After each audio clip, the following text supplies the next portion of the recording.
కళ్యాణదుర్గం నియోజకవర్గం విషయం జిల్లాలోనే రాష్ట్ర స్థాయిలోనే చర్చనీయాంశమైనటువంటి సంగతి మనందరికీ తెలిసిందే.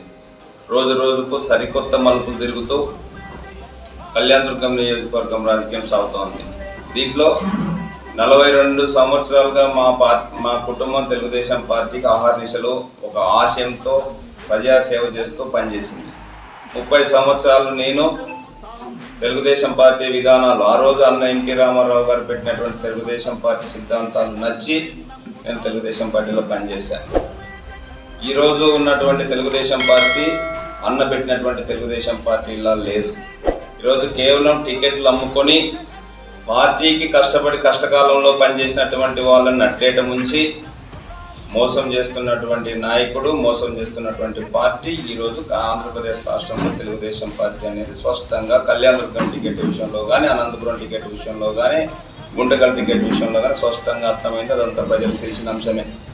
అటువంటి సందర్భంలో ప్రజలతో కలిసి ప్రజాస్వామ్యబద్ధంగా సేవ చేయాలనే ఆలోచనలో ఎలా చేయాలి ఈ పార్టీలో అని చెప్పి నేను ఆలోచన చేస్తున్నటువంటి సందర్భంలో పనిచేసినటువంటి పార్టీ నాయకుడు కాకుండా పోరాటం చేసినటువంటి పార్టీ నాయకుడు జగన్మోహన్ రెడ్డి గారి రాష్ట్ర ముఖ్యమంత్రి నా పోరాటాన్ని గుర్తించి పార్టీలోకి స్వాగతించడం జరిగింది. పార్టీలోకి స్వాగతించినప్పుడు ఏ విధంగా నిర్ణయం తీసుకోవాలో అర్థం కానటువంటి సందర్భంలో నాతో పాటు కొంతమంది అతి ముఖ్యులతో మాట్లాడి ఏం చేద్దాం ఈ పరిస్థితి వచ్చిందంటే, నువ్వు ఏ నిర్ణయం తీసుకున్నా కూడా నీకు కట్టుబడి ఉంటామని చెప్పి కొంతమంది చెప్పడం జరిగింది. ఆ సందర్భంలో అప్పటికప్పుడు నిర్ణయం తీసుకొని ముఖ్యమంత్రి గారి సమక్షంలో అతి కొద్ది మంది 10-12 మంది మేము వైఎస్ఆర్సీపీ పార్టీలోకి చేరడం జరిగింది. మేము తీసుకున్నటువంటి నిర్ణయం తప్పో ఒప్పో తెలియదు, కానీ ప్రజాస్వామ్యంలో ప్రజలతో కలిసి ముందుకెళ్లాలన్నప్పుడు ఒక పార్టీలో ఉండాలనేది ఒక సిద్ధాంతం పెట్టుకొని అది జగన్మోహన్ రెడ్డి గారు చెప్పినటువంటి మాటకు కట్టుబడి ఉంటాడనే ఒక నమ్మకంతో ఆ పార్టీలో చేరడం జరిగింది. చేరిన తర్వాత నియోజకవర్గంలో ఉన్నటువంటి నాతో కలిసినటువంటి 100 మంది నాయకులు, 1000 మంది ఆత్మీయులు ఏ విధంగా రిసీవ్ చేసుకుంటారో తెలియక కొంత ఇబ్బంది పడిన మాట వాస్తవం. కానీ 3-4 రోజుల్లో పరిస్థితి చూస్తే మీరు చాలా మంచి నిర్ణయం తీసుకున్నారు. ఈ పార్టీ కేవలం డబ్బులున్న వాళ్ళకు మాత్రమే టికెట్లు అమ్మే కార్యక్రమం జరుగుతోంది. ఈ పార్టీకి భవిష్యత్తు లేదు. ఖచ్చితంగా మీరు ఆ పార్టీలో నిర్ణయం తీసుకోవడం చాలా శుభసూచకమని చెప్పి గ్రామాల్లో ఉన్నటువంటి వాళ్ళు 3 రోజుల నుంచి దాదాపు ఒక 300 పైన కుటుంబాలు స్వయంగా వాళ్ళే వచ్చి స్వచ్ఛందంగా తెలుగుదేశం పార్టీని వీడాం, నీకు అన్యాయం చేశారు, ఈ పార్టీ ఇక మాకేం న్యాయం చేస్తుందని చెప్పి ఈ పార్టీలో చేరుతుంటే మేము తీసుకున్నటువంటి నిర్ణయం సమంజసం అనేది స్పష్టంగా అర్థమవుతుంది. చాలా మంది కాల్ చేసి రేపు వస్తాం, ఎల్లుండి వస్తాం, చాలా మంది చేద్దామని చెప్తున్నారు. అంటే ఒక్కటి ఆలోచన చేస్తే ఈ కళ్యాణదుర్గం నియోజకవర్గంలో సభ్యత్వం కూడా లేనటువంటి వ్యక్తి, ఒక జెండా విలువ కూడా తెలియకోకున్నటువంటి వ్యక్తి, కళ్యాణదుర్గంలో ఓటర్ కానటువంటి వ్యక్తికి చంద్రబాబు నాయుడు గారు టికెట్ ఇచ్చి పంపించారు.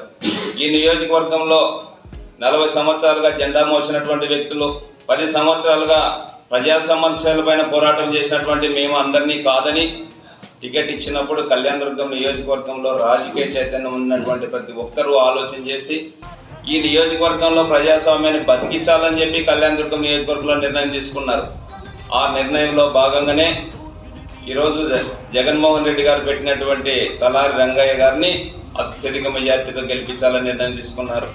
దాంట్లో ఆ గెలుపులో భాగస్వామ్యం కల్పించినటువంటి జగన్మోహన్ రెడ్డి గారికి ప్రత్యేకమైనటువంటి కృతజ్ఞతలు, ధన్యవాదాలు నేను తెలియజేస్తున్నాను.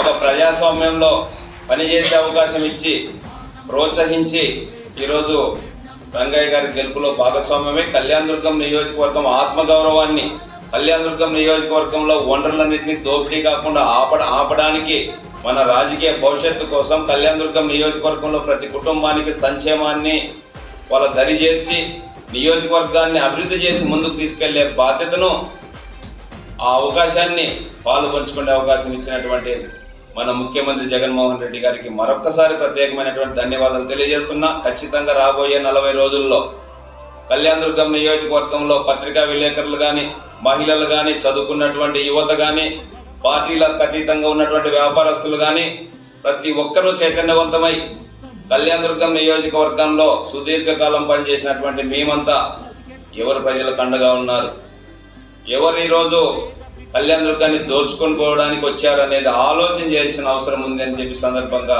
మరొకసారి తెలియజేస్తున్నా. అందుకు మనందరము కూడా మన ఆత్మగౌరవం, మన కళ్యాణ దుర్గం నియోజకవర్గ అభివృద్ధి, మన కుటుంబాల భవిష్యత్తు బాగుండాలంటే ఫ్యాన్ గుర్తుకు ఓటేసి ఇక్కడ రంగయ్య గారిని, ఎంపీగా శంకరన్న గారిని, రాష్ట్ర ముఖ్యమంత్రి జగనన్న గారిని గెలిపించి మన భవిష్యత్తు తీర్చిదిద్దుకునే విధంగా ఈ 40 రోజులు పాలు పంచుకోవాలని చెప్పి సందర్భంగా మరొకసారి తెలియజేస్తున్నాను. ఈరోజు మన కళ్యాణ దుర్గం నియోజకవర్గంలో పార్టీ పరిస్థితి తెలుసుకోవడానికి మన పార్లమెంటు పార్టీ అధ్యక్షుడు నరసింహులు అన్న గారు, అదేవిధంగా ఎక్స్ ఏడిసిసి చైర్మన్గా పనిచేసినటువంటి వీరాంజలి అన్న గారు రావడం జరిగింది.